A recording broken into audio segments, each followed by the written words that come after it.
में अगर बात करें तो हमारा जो इंडोर होता है, वो इंडोर को अगर हम अपने बेहतर तरीके से इंडोर की लाइफ बढ़ाना चाहते हैं, आपको कुछ पॉइंट ध्यान रख लेने चाहिए।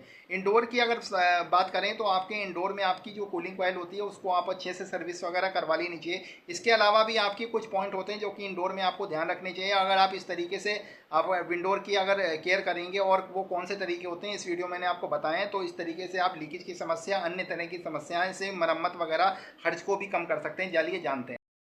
इंडोर यूनिट होता है वो आपका स्प्लिट एसी का अंदर वाला पार्ट होता है। तो यहाँ पर आपको इंडोर यूनिट के जो फिल्टर वगैरह होते हैं तो आपको 7 दिन में क्लीन कर लेने चाहिए। यहाँ आप आसानी से आराम से निकाल के आप वगैरह कवर वगैरह खोल के आसानी से फिल्टर आपको 7 दिन में क्लीन कर देना चाहिए।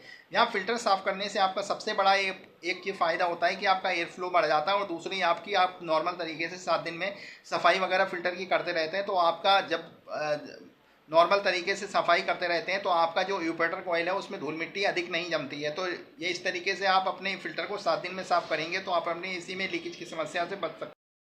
यूनिट में अगर बात करें तो कूलिंग कॉइल की आपको अच्छे से सफाई करवा लेनी चाहिए। इंडोर यूनिट में अगर आप क्लीनिंग वगैरह करवा लेते हैं तो यहाँ आपकी समस्या एक तो ये रहती है, आपकी लीकेज की समस्या नहीं होती, और दूसरे आपकी एयर फ्लो वगैरह भी बढ़ जाता है, और आने वाले समय में आपको किसी भी तरीके का मेंटेनेंस खर्च भी बहुत कम हो जाता है। तो इंडोर यूनिट की आपको अच्छे तरीके से क्लीनिंग वगैरह करवा लेनी चाहिए।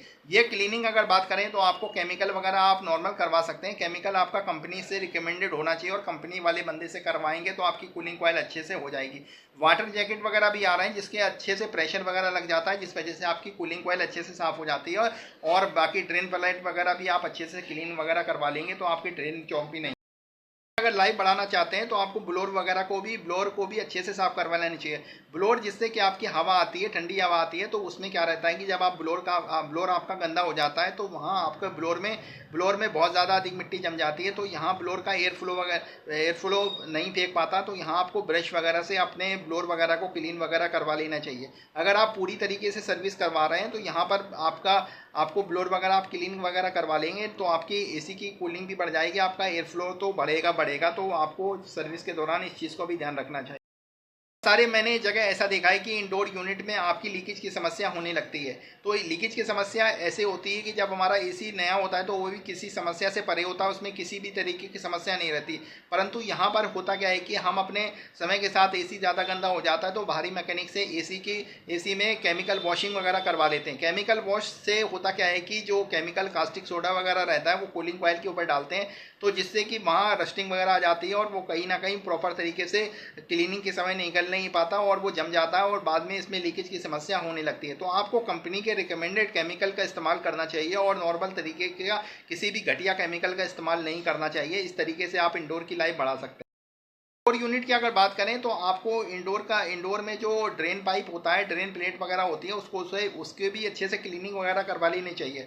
तो बहुत बार होता है कि ड्रेन प्लेट वगैरह आप क्लीनिंग वगैरह नहीं करवाते, तो यहाँ पर होता क्या है कि बरसात के दिनों में आपका पानी आगे से आने लगता है और ड्रेन प्लेट फुल हो जाती है।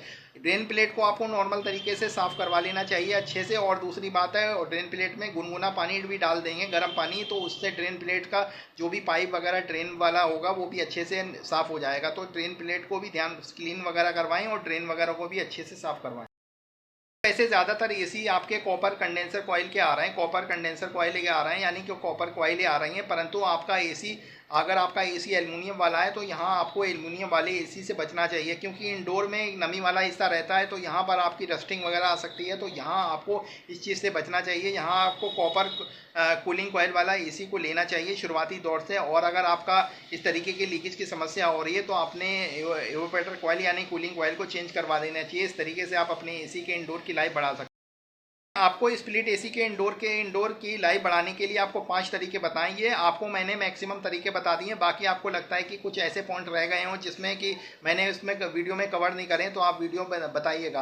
बाकी इंडोर की लाइफ बढ़ाने के लिए आपको सही समय पर इंडोर की सर्विस वगैरह अच्छे से क्लीनिंग वगैरह करवा लेनी चाहिए और केमिकल वॉश वगैरह नहीं करवाना चाहिए। हाँ, कंपनी वगैरह का कोई अच्छा सा केमिकल वॉश होता है तो आप उससे करवा सकते हैं, बाकी घटिया केमिकल वॉश ना करवाएं। इस तरीके से आप अपने एसी में बार बार लीकेज की समस्या से बच सकते हैं।